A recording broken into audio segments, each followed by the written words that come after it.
Our world today is wealthier than ever, but not everyone shares in this wealth. Today's young business leaders are challenging this, changing the way we think about money, its power, and its purpose. This is a new generation. This is the new philanthropy.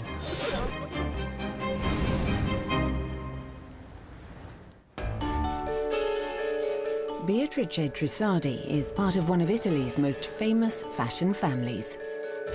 She's also one of Italy's most provocative arts philanthropists, who's asking the question, can art revitalize the city of Milan? We did our first exhibition outside our house. Actually, we did it exactly behind there, in Galleria Vittorio Emanuele. It was a car with a van with all the mosaics, famous Milanese mosaics, completely broken. It was fake, of course. We've completed the installation at night because we also wanted this very powerful sense of surprise. And in the morning, two traffic policemen gave us a parking ticket. We got a 700 euros ticket. I think that immediately gives you a sense of how surprising and quite radical our operations were. Beatrice's mission is to support radical artists and to bring modern art to a public steeped in more classical styles. What gives me a lot of satisfaction is bringing a message to the people through art. Make people curious, make people think.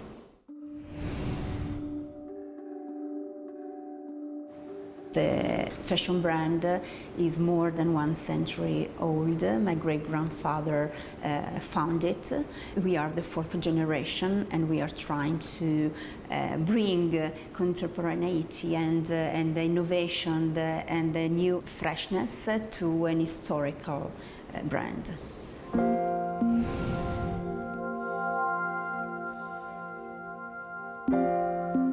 It's difficult to explain to someone if he's not Italian. In Italy, we have this strong legacy about family businesses. We have tons of family businesses, and that is our DNA.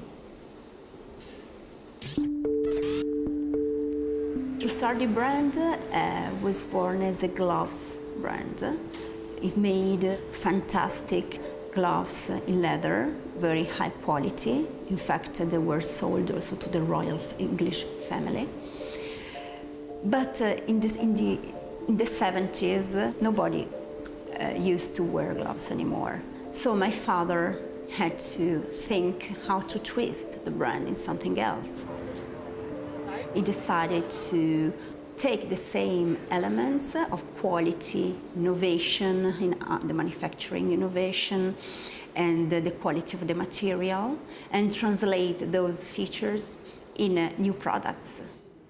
My father created a lifestyle around the brand. It was not just a fashion brand, about apparel and about accessories. He created so many products, bicycle, watches, furniture for the house.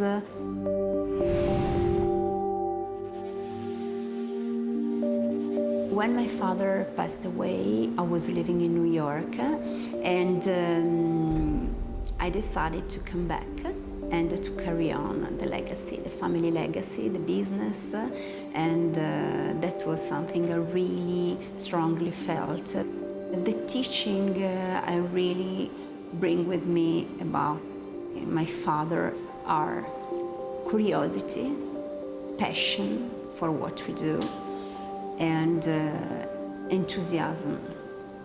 The most important heritage my father left me is to have a consciousness, to have an ethic, to follow her own talents.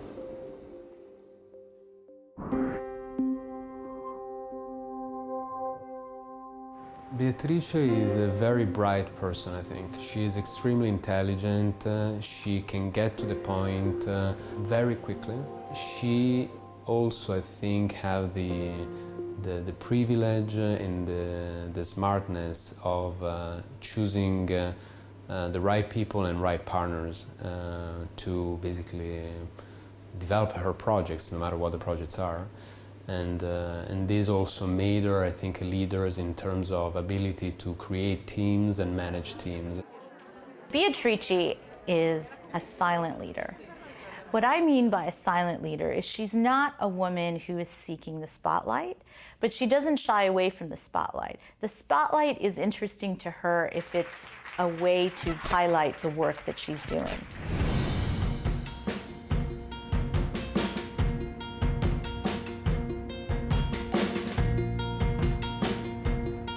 Running the fashion company was a traditional thing for me. It's about legacy, it's about family tradition, which was an honor for me to do it, and also very challenging and very important.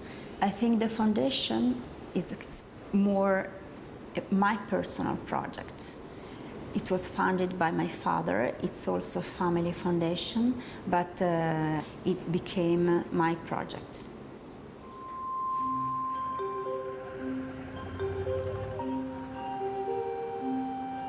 My name is Massimiliano Gioni. I'm the artistic director of the Nicola Trussardi Foundation, and now I spend time here in New York, where I also work at the New Museum. I've been working with Beatrice since 2003, when she invited me to become the director of the foundation, and our collaboration has lasted now more than 10 years, and I guess it's a sign that we work really well together. I think of her as a friend, but mostly as a great accomplice and as an enabler of artist visions, and I think that's her strongest quality. Italy is certainly a place that is often burdened by its history. What we wanted to do, and what we thought was also very much in keeping with the tradition of the Trussardi family, was to intersect history with the present. I studied and I had a part of my life in New York, and I had some working experience there. As I came back to Milan, I realized that contemporary art was not as common or known as antique art. Of course, we are in Italy, and Italy has the most important cultural and artistic heritage. That was a challenge for me, and I decided to bring contemporary art to the people.